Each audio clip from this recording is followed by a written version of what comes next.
Seorang remaja bernama Muhammad Fatur Rahman umur 13 tahun menjadi perhatian masyarakat Bulukumba, Sulawesi Selatan. Tepat pada Sabtu pukul 5 sore, Fatur Rahman menyelesaikan hafalan 30 juz Al-Qur'annya. Penyelesaian hafalan itu didengarkan langsung oleh masyarakat di Masjid Pondok Pesantren Riyadul Hufadz, Desa Sopa, Kecamatan Kindang, dan juga disaksikan melalui live streaming media sosial pondok. Bukan remaja biasa, putra dari Haja Nirfawana memiliki perjuangan keras. Ia memulai membaca dan menghafal Al-Quran sejak usia pendidikan dini dan taman kanak-kanak atau PAUD TK.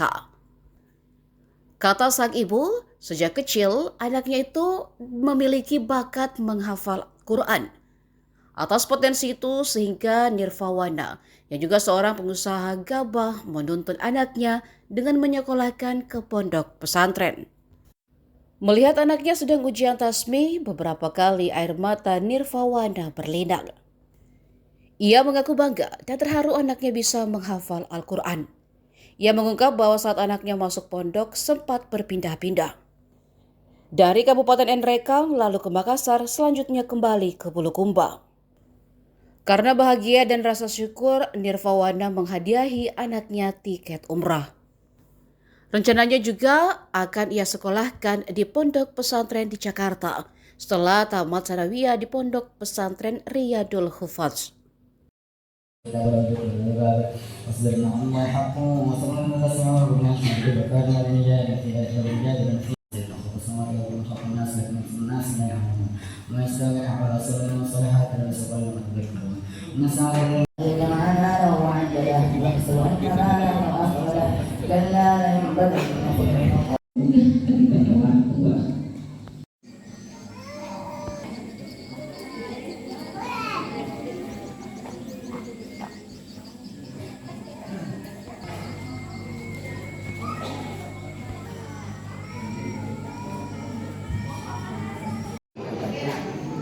Jadi motivasi bagi teman-teman atau saudara-saudara yang mau seperti كان من بصرا فلا أقسم بالشفق وما وسق والقمر إذا اتسق لتركبن طبقا عن طبق كما يرون يحبون وإذا قرئ عليهم القرآن لا يسجدون والذين كفروا يكذبون الله عليهم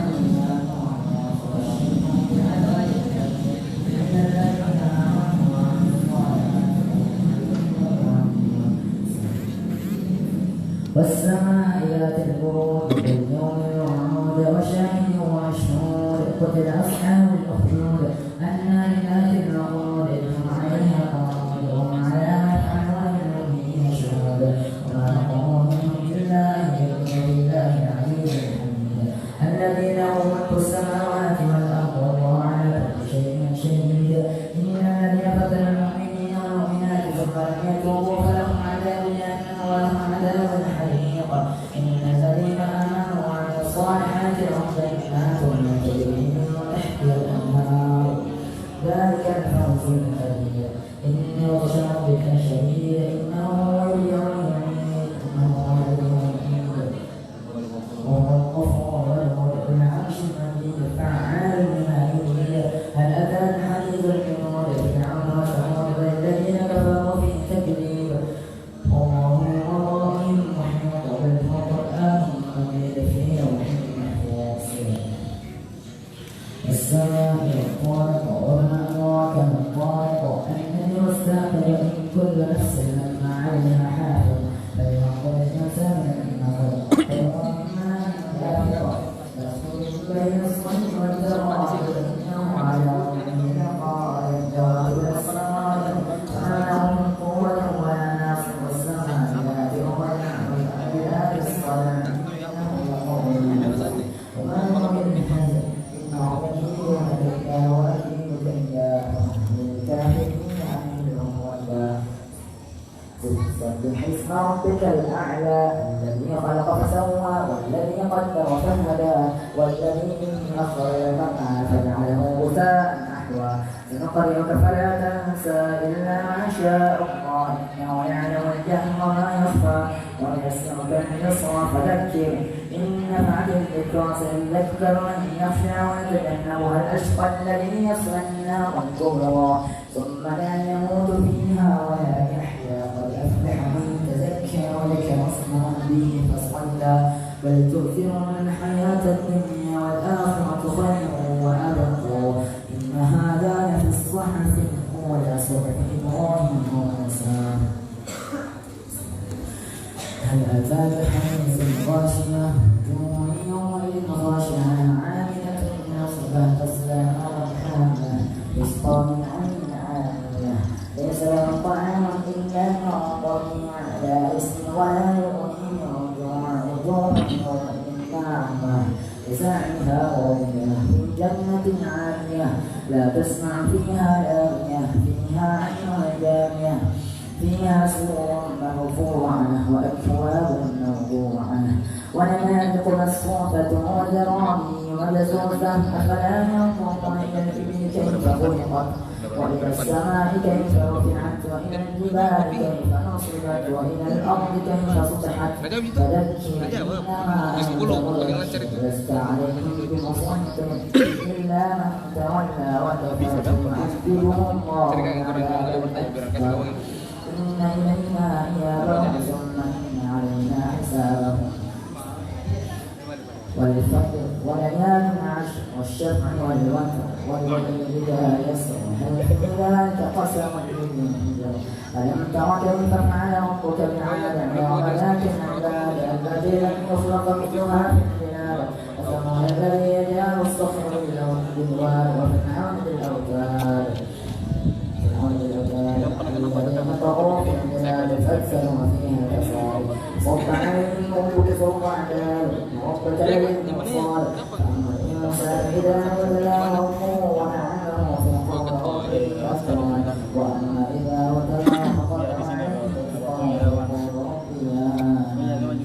كلا بل لا تكرمون اليتيم ولا تحاضون على طعام المسكين تأكلون التراث أكلا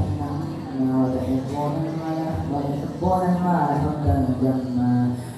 كلا إذا دكت الأرض دكا دكا وجاء ربك صفا صفا وجيء يومئذ بجهنم يومئذ يتذكر الإنسان وأنى له الذكرى يقول يا ليتني قدمت لحياتي فيومئذ لا يعجل عذابه أحد ولا يوثق وثاقه أحد يا أيها الناس ارجعي إلى ربك راضية مرضية فادخلي في عبادي وادخلي جناتي بسم الله لا أقسم بهذا البلد وأنت حل بهذا البلد ووالد وما ولد لقد خلقنا الإنسان في كبد ويحسب أن لن يقدر عليه أحد يقول أهلكت مالا لبدا يحسب أن لم يره أحد فجعلناه عينين لسانا وشفتين وهديناه النجدين فلقد حمل عقبه وما أدراك ما العقبة فك رقبه أو يطعمه في يوم ذي مسقبة يتيما ذا مقربة أو مسكينا ذا مطلبة ثم كان من الذين آمنوا وتواصوا بالصبر وتواصوا بالمرحمة والذين كفروا بآياتنا هم أصحاب المشأمة عليهم نار مؤصدة الشمس وضحاها والقمر إذا تلاها والنهار إذا جلاها والليل إذا يغشاها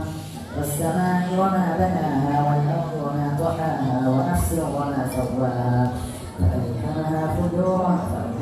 فجورها وتقواها قد أفلح من زكاها وقد خاب من دساها كذبت ثمود بطغواها إذ بعث أشقاها فقال لهم رسول الله ناقة الله سقياها فكذبوا فعقروها فدمدم عليهم ربهم بذنبهم فسواها ولا يخاف عقباها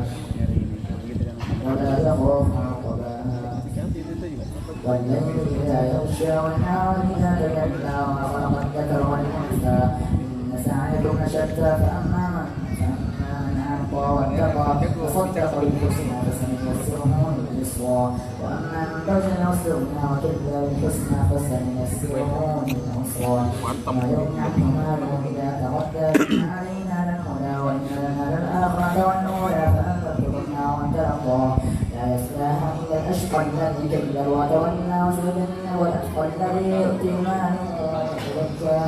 ما لآله لهم من نعمة تجزى إلا ابتغاء وجه ربه الأعلى ولسوف يرضى والضحى والليل إذا سجى ما ودعك ربك وما قلى والآخرة خير لك من الأولى وسوف يعطيك ربك فترضى ألم يجدك يتيما فآوى وجدك ضالا فهدى وجدك عائلا فأغنى فأما اليتيم فلا تقهر وأما السائل فلا تنهر وأما بنعمة ربك فحدث ألم نشرح لك صدرك ووضعنا عنك وزرك الذي أنقض ظهرك ورفعنا لك ذكرك فإنما هي اليسرى فإذا فرغت فانصب وإلى ربك فارغب والتين والزيتون طول سنين وهذا خلقنا الإنسان في أحسن تقويم ثم رددناه أسفل سافلين الذين آمنوا وعملوا الصالحات فلهم أجر غير ممنون فما يكذبك بعد بذكر أنفسهم ومن أحكم باسم ربك الذي خلق الإنسان من علق اقرأ وربك الأكرم الذي قلم علم الإنسان ما لم يعلم كلا إن الإنسان ليطغى أن رآه استغنى إن إلى ربك الرجعى أرأيت الذي ينهى عبدا إذا صلى رأيت إن كان على الهدى أو أمر بالتقوى رأيت إن كذب وتولى ألم يعلم بأن الله يرى كلا لئن لم ينته يصفا بالناصية كاذبة خاطئة فليدع ناديه سيدع الزبانية كلا لا تطعه واسجد إنا أنزلناه في ليلة القدر وما أدراك ما ليلة القدر ليلة القدر خير من ألف شهر تنزل الملائكة والروح فيها بإذن ربهم من كل أمر سلام حتى لم يكن الذين كفروا من الكتاب مشركين منفكين حتى تأتيهم البينة رسولا من الله يتلو صحفا مطهرة فيها كتب قيمة وما تفرق الذين أوتوا الكتاب إلا من بعد ما جاءتهم البينة وما أمروا إلا ليعبدوا الله ورسوله ودين حنفاء ويقيموا الصلاة والزكاة وما الذين كفروا إن الذين كفروا من الكتاب مشركين منفكين الذين كفروا من عبد الله مشركين في نار خالدين فيها أولئك هم شر البرية الذين آمنوا وعملوا الصالحات أولئك هم خير البرية إذا أمروا بهم جنات النار خالدين فيها أبدا رضي الله عنهم ورضوا عنه ذلك لمن خشي ربه إذا زلزلت الأرض زلزالها وأخرجت الأرض أثقالها وقال الإنسان ما لها يومئذ تحدث أخبارها وإن ربك أوحى لها يومئذ يصدر الناس أشتاتا ليروا أعمالهم فمن يعمل مثقال ذرة خيرا يره ومن يعمل مثقال ذرة شرا يره والعاديات ضبحا فالمورثات قدحا والمرات صبحا فكرن به نقعا وصفن به جمعا فالإنسان ربه يجمعون وإنه على ذلك لشهيد إنه يحب خير شهيد ولا يعلم إذا معزل ما في القبور والصيام في الصدور إن ربهم يومئذ لخبير. Download Tribun X sekarang, menghadirkan lokal menjadi Indonesia.